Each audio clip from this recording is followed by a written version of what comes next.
everyone and welcome to my channel Knowledge Fusion। Last video में हमने 8 function के बारे में समझा था कि उसको हम जावा में कैसे इंप्लीमेंट कर सकते हैं। आज हम 9 फंक्शन पढ़ने वाले हैं, समझने वाले हैं कि इसको हम जावा में क्यों यूज करते हैं और कैसे इसकी वर्किंग हम जावा में कर सकते हैं। जिन लोगों ने अभी तक और पहले के फंक्शंस की वीडियोस नहीं देखी हैं तो ऊपर आई बटन दिख रहा होगा, उसे क्लिक कर दें, वहां पे पूरी प्लेलिस्ट है, आप सारे फंक्शंस देख सकते हैं। तो आइए इसे समझते हैं।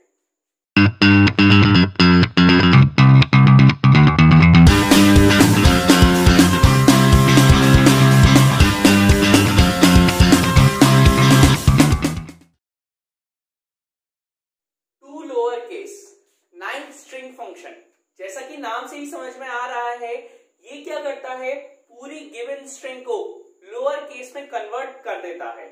इसमें 3 केसेस होते हैं जो मैं आपको एक्सप्लेन करूंगा, जिसको एक्सप्लेन करने के लिए मैंने ये शॉर्ट कोड लिखा है। सबसे पहले जावा की स्टार्टिंग हमेशा क्लास से की जाती है। क्लास को एक पर्टिकुलर नाम दिया जाता है जो आपके प्रोग्राम को डिफाइन करता है, आपके प्रोग्राम को एक्सप्लेन करता है। तो मैं लोअर केस का क्वेश्चन सॉल्व कर रहा हूँ, फंक्शन बना रहे हैं हम लोअर केस का, तो मैंने क्लास को नाम दिया है टू लोअर केस। ये नाम बिल्कुल आप पे डिपेंड करता है, आप इसे कुछ भी दे सकते हैं। उसके बाद मैंने लगा दिया कर्ली ब्रेस। कर्ली ब्रेस लगाने के बाद मैंने अपना मेन फंक्शन लिखा है। मेन फंक्शन क्या करता है, आपके पूरे प्रोग्राम की प्रोसेसिंग में आपकी हेल्प करता है। मेन फंक्शन लिखने के बाद मैंने लिखा है स्ट्रिंग एस। एस क्या है, एक वेरिएबल। कौन से डेटा टाइप का, स्ट्रिंग डेटा टाइप का। यानी ये बात हमें क्या समझाती है कि एस में आप सिर्फ स्ट्रिंग वैल्यू ही इनपुट कर सकते हो, स्ट्रिंग के अलावा कोई और वैल्यू एस में इनपुट नहीं हो सकती। अब ये एस की वैल्यू इनपुट कौन करता है, एस की वैल्यू यूजर इनपुट करता है। यानी यूजर एक स्ट्रिंग इनपुट करेगा जिसको हम लोअर केस में रिटर्न करके यूजर को वापस कर देंगे। ठीक है, अब नेक्स्ट स्टेप में मैं लगा दी कर्ली ब्रेस। यहां तक हमारा स्टेप 1 कंप्लीट हो गया। अब हम वो वेरिएबल्स लेते हैं स्टेप 2 में जो हमें सॉल्व करने में हमारी हेल्प करे।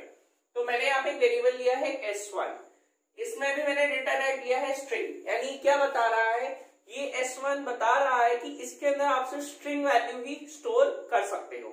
अच्छा, S1 को मैंने इनिशियली नल लिया है, यानी कि ये एक एम्प्टी स्ट्रिंग है, अभी इसके अंदर कुछ भी नहीं है, मैं इसको बाद में फिल करूंगा। तो अब S1 एम्प्टी स्ट्रिंग है। जब भी आपको कोई एम्प्टी स्ट्रिंग लेनी होती है तो S1 equals to inverted commas open, inverted commas closed. ये फॉर्मेट होता है किसी भी नल स्ट्रिंग को लेने का। उसके बाद अब मैंने S1 लिया किस लिए है, जब यूजर S स्ट्रिंग इनपुट करेगा, एक स्ट्रिंग जो इनपुट करेगा जो S में स्टोर होगी, मैं उसे लोअर केस में कन्वर्ट करूंगा और कन्वर्ट करके S1 में स्टोर कर दूंगा। कहीं तो स्टोर करना पड़ेगा, तो मैंने S1 लिया है, या फिर आप डायरेक्ट प्रिंट करा दो वो। तो मैंने पहले स्टोर किया है, देन मैंने उसको प्रिंट कराया है। तो अब मान लेते हैं यूजर ने S में इनपुट किया नॉलेज फ्यूजन। तो यूजर ने क्या किया है, पूरी स्ट्रिंग अपर केस में इनपुट करी है। तो जब ये फंक्शन परफॉर्म होगा, सबसे पहले हम वो वेरिएबल देखते हैं जिसमें हमें इसकी वैल्यू स्टोर करानी है। तो मैंने लिखा S1।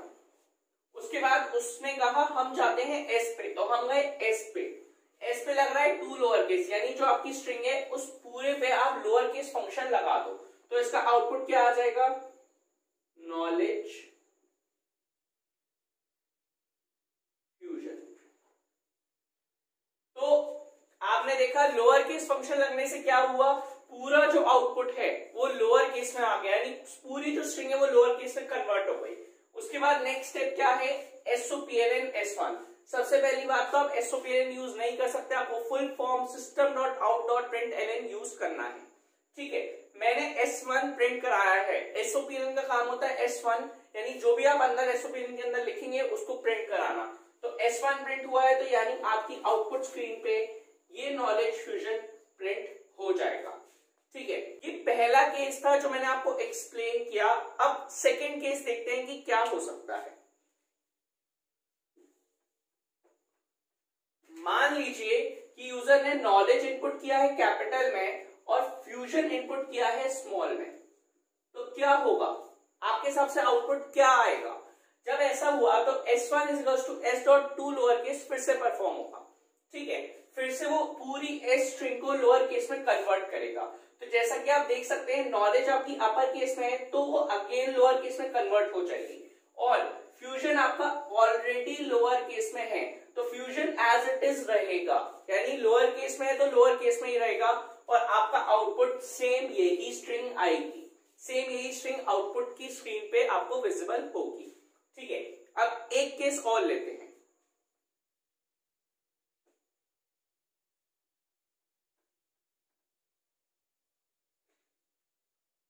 मान लीजिए इस बार यूजर ने पूरी स्ट्रिंग लोअर केस में इनपुट करी, तो इस बार क्या होगा, यूजर को हम यही string as it is return कर देंगे, क्योंकि जब इस पे लोअर केस फंक्शन परफॉर्म होगा तो लोअर केस ये देखेगा कि ऑलरेडी मेरी जो पूरी स्ट्रिंग है वो लोअर केस में है, तो मुझे इसमें कोई चेंज नहीं करना, तो ये string as it is S1 में स्टोर हो जाएगी और आउटपुट स्क्रीन पे यही सेम स्ट्रिंग आउटपुट के तौर पे आ जाएगी। यानी इससे हमें क्लियर हो गया कि आप स्ट्रिंग को किसी भी फॉर्मेट में इनपुट करो, हमेशा जो आपको आंसर है वो लोअर केस में ही मिलेगा। कब? जब आप लोअर केस फंक्शन यूज करोगे, सिर्फ तभी ऐसा होगा। तो ये थी वर्किंग लोअर केस फंक्शन की। आइए अब इसे प्रैक्टिकली देखते हैं। जैसा कि आप यहाँ देख सकते हैं, जो फंक्शन मैंने अभी आपको एक्सप्लेन किया था उसका कोड मैंने यहाँ पे लिखा हुआ है। सबसे पहले हम इसको कंपाइल करते हैं। कंपाइल करने के बाद देखिए लिखा हुआ आ गया class compile, no syntax error. अब हम इसे क्लोज कर देंगे। क्लोज करने के बाद अब हम इसका ऑब्जेक्ट क्रिएट करेंगे। ऑब्जेक्ट इसलिए क्रिएट किया जाता है ताकि हम इस प्रोग्राम को कॉल करा सकें, इसको रन करा सकें। हमेशा याद रखिएगा आपकी जो स्ट्रिंग वैल्यू होती है वो इन्वर्टेड कॉमास में आती है, इन्वर्टेड कोट्स के बीच में आती है। तो अब हम टू लोअर केस का फंक्शन कर रहे हैं, तो देखते हैं कि अगर हम आउटपुट दें नॉलेज फ्यूजन कैपिटल में तो क्या आउटपुट आना चाहिए। ये एफ को भी कैपिटल कर देते हैं, ठीक है। देखिए आपका आउटपुट आ गया नॉलेज फ्यूजन, यानी आप उसने जो फंक्शन था पूरी स्ट्रिंग को लोअर केस में कन्वर्ट कर दिया। ये था फर्स्ट केस। एक और केस देखते हैं। मान लीजिए आप स्ट्रिंग को इनपुट करते हो स्मॉल में, तो क्या आउटपुट आएगा। तो देखिए जो स्ट्रिंग आपने इनपुट करी थी same string as it is आपको रिटर्न में मिल गई, यानी आपने लोअर केस में ही इनपुट करी थी, तो जब लोअर केस फंक्शन परफॉर्म होगा तो स्ट्रिंग एज इट इज आपको वापस रिटर्न कर दी जाएगी। एक लास्ट केस और देखते हैं। इसमें हम लेट्स से नॉलेज को लेते हैं कैपिटल में और फ्यूजन को लेते हैं स्मॉल में, यानी आधी स्ट्रिंग कैपिटल आधी स्ट्रिंग स्मॉल, और देखते हैं क्या आउटपुट आएगा। देखिए नॉलेज जो हमारी कैपिटल में थी लोअर केस फंक्शन ने उसे स्मॉल में कन्वर्ट कर दिया, लोअर केस में कन्वर्ट कर दिया, और फ्यूजन जो ऑलरेडी लोअर केस में था वो एज इट इज रहा, उसमें कोई चेंज नहीं आया। यानी इससे हमें क्या क्लियर हो गया कि आप कैसी भी वैल्यू लोअर केस हो अपर केस हो इनपुट करो, जब आप लोअर केस फंक्शन परफॉर्म करोगे तो आपको हर बार आउटपुट लोअर केस में ही मिलेगा, यानी आउटपुट आपको यही नॉलेज फ्यूजन मिलेगा। आई होप आपको ये फंक्शन क्लियर हुआ होगा।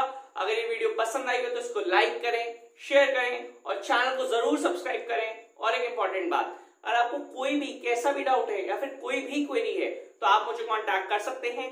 मेरी ईमेल आईडी, मेरा कांटेक्ट नंबर और मेरी इंस्टाग्राम आईडी डिस्क्रिप्शन बॉक्स में अवेलेबल है। Have a good day.